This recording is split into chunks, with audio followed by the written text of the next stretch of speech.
Hi there, this is Amanda Frankel with Our Crafty Playdate, and I'm here to show you how to make this fun little spring card.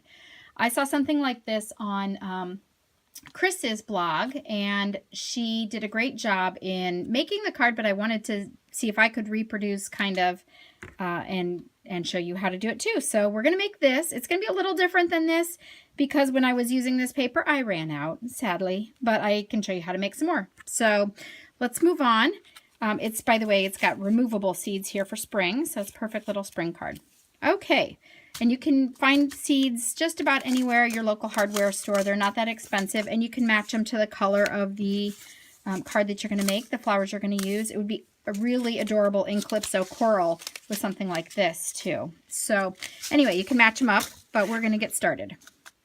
So the first thing that you're going to do is create this little basket, and to do that, what I had used before was the Color Me Irresistible Designer Series paper because I'm lazy, and this is the Tip Top Taupe color, and it comes pre-embossed with the with the wood grain texture, but I was out of that. So what I did was I took the white piece that also comes in there, and I made my own. So what you do is you just take some of your ink, this is also Tip Top Taupe, on a sponge, and you just rub it on there, and it actually, because of the embossing, it actually works as a resist. So you can see the pattern emerging there.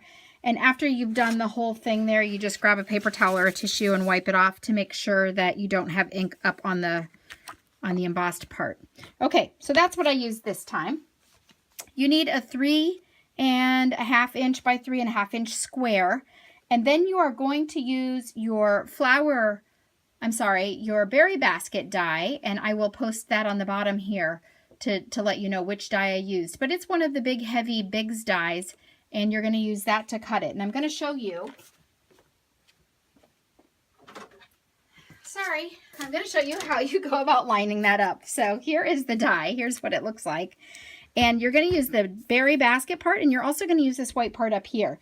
So what you need, as I said, the 3.5 by 3.5, if you have a grain on it, like this one has a wood grain, I would put that down and right along the very edge of this die, right like that. And then you are going to take a piece of paper that's white, that's about 1 inch by 4.5 inches, like this, and you're going to lay that right up there along the edge also and cut that out, and that's going to give you this fun little adventure here. But of course I've already done that for you. So once it comes out, it's just going to be a piece of your berry basket. By the way, this is what it looks like fully inked. So it is a little different. The grain is white, but I think it's also going to be very cute. After I cut it out, I did do some scoring, and I'll show you how I did that. So this is my scoreboard, my Stampin' Up! Scoring tool here. And I took a Sharpie and I drew it right at the 6-inch mark, and I use that all the time. And the reason that I did that is because sometimes if you are trying to score something that's square and you're just trying to line it up here, you can't always figure out where the bottom should be. But if I have this line, I can match that point with this, and then I can kind of spin it around till I get that point and give it a good solid diagonal. Okay, so I use that this time because it's not flat on both edges, and I just lined up the very bottom of those holes with my 6-inch line there that I've done with the Sharpie, and I scored that right here at 6 inches. And then I scored at 6.25 inches because you need a little bit of a lip to hold the seed packets. So folding that, you can kind of see I'm making a little pocket for my seeds to fit inside. I also am going to score the white piece that I cut out, and the measurements on that, when I'm scoring it, you do want to put this one right up in there. You do want to put that right up in there. And you are going to score that at 1/4, a 1/2. I'm flipping that over there. 1/4 and a 1/2. And then 3 3/4, which is right here, and 4. So again, I'm giving myself 1/4 inch around all of my edges here. You can kind of see that's going to make the top of the pocket. And there you go. And I'm going to staple this right on here just to be adorable. Okay, I'm going to use my little mini craft stapler here by Stampin' Up. You just want to make sure that you have your stapler facing you so that you have the front of the staples, because that's actually an element, a design element in there, is to have some of the little staples so that it really does look like a berry basket. All right, then I'm going to bring this in, this piece right here. This, I can take this other guy out of our way here. How about that? All right, here's my card base. Let's get started with that. Make it easy. All right, the way that I fold my card bases is I just kind of match them up with my fingernail there, hold them at the edge, slide away from me with my bone folder. And I am a big liquid glue fanatic, as you know. This is the birthday bouquet. Isn't that side adorable too? So fun. This is the birthday bouquet designer series paper out of the current occasions catalog. You have a little bit of time left on that, so you probably want to get in on that. It's only going to be good through the end of May. So get in there and get some of that stuff ordered before it goes away. Okay, so now my base is ready to go. And now I'm going to go ahead and just put a little glue on just the little tabs that I've left here for myself to make my basket. I'm going to bring my bone folder back because I'm going to show you a trick. You do want to do this kind of low on your card front, way down here, so that your seeds have a place to go and they don't hang off the top of your card. Okay, so I'm going to kind of line that up and put it down where I want it, and then this bone folder fits just about perfectly right in between there.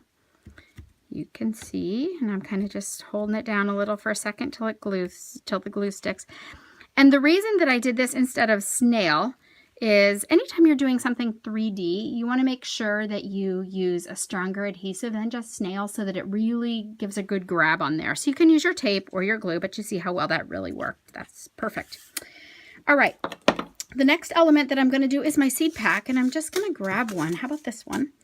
And I'm going to use one of these lace doilies, and these are just our little paper doilies. They come with a bajillion in a pack.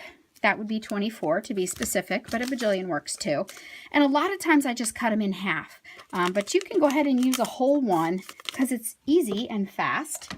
And then what I'm going to do is just wrap my ribbon around and tie a quick knot. Let's see if I can. Oh, this is a good place actually to use snail. Get out here. Okay, this is a good place to use your snail. Just a little strip right there, just to hold your doily on to your seed pack while you're wrapping it so you don't have to fuss. No fuss is always a good craft hack. Okay, so this is going to tie around here.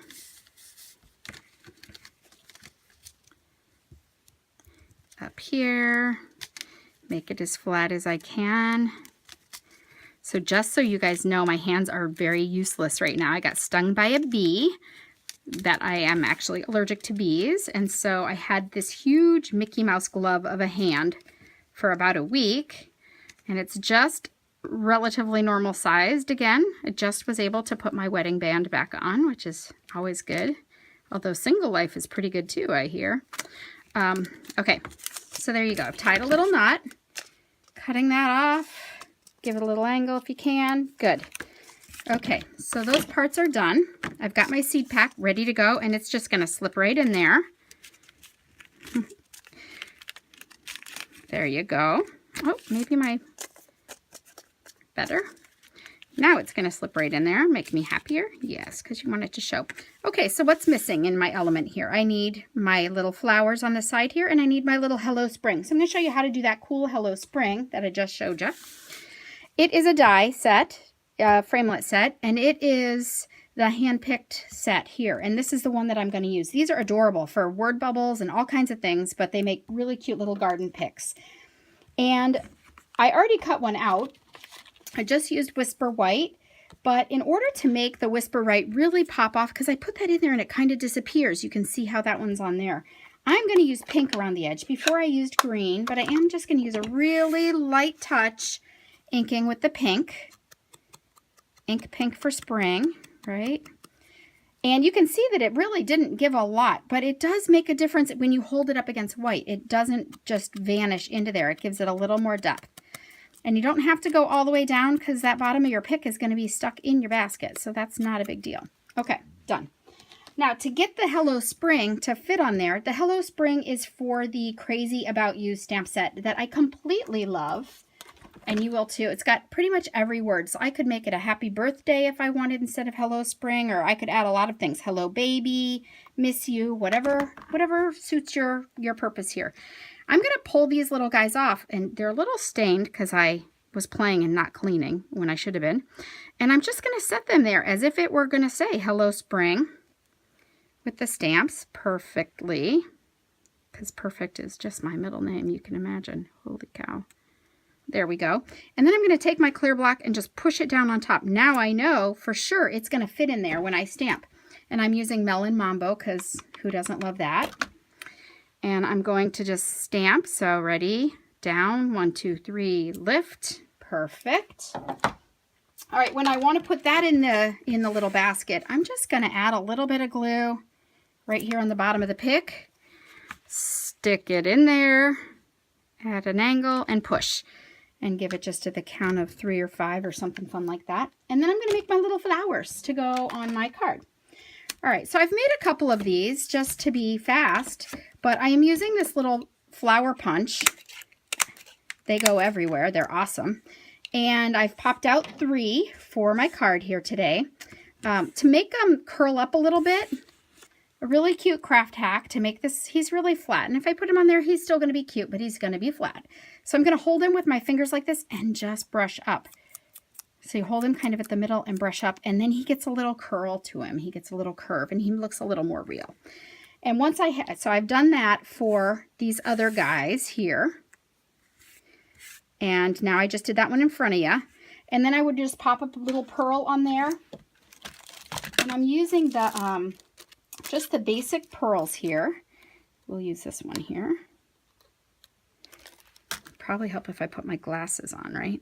Okay, and now we need also the leaves here. So what I do, I'm using the bird builder punch, and I used it the other week to show you how to make leaves for your tulip. But this time, and we used this for the petals, this time we're using this. And since I don't need all these parts and I don't want to waste paper, I just cut it in a big strip, and then I can slide it, slide it right on there, punch 2 of those guys out, push my garbage onto my floor, just like my kids. Okay, so now I've got my leaves. And you only need a little dabble, do you? Remember that? I think I've said that in a couple of videos. Remember that with the, okay, that really dates me.